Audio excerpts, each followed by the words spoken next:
Good morning, family. In today's devotion, let's talk about what you are hearing and the information you are receiving into your life.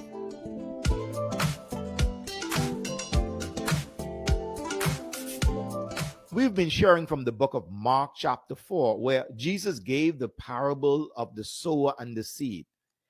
In verse 23 and 24 of that same chapter, the Amplified Bible, Jesus said, "If any man has ears to hear, let him be listening, and let him perceive and comprehend.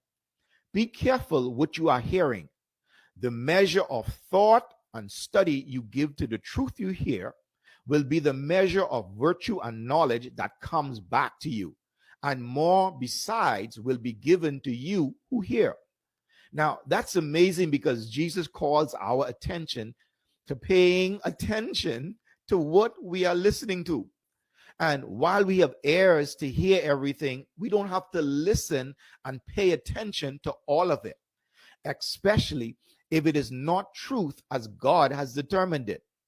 Jesus said that while you have an ear, you must look to see and to understand what God is saying.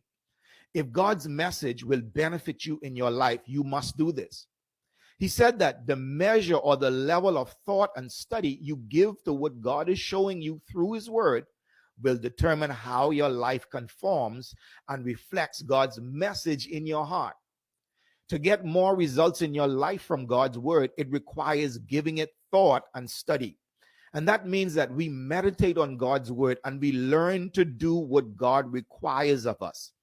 That's how results come. Come on, pray with me.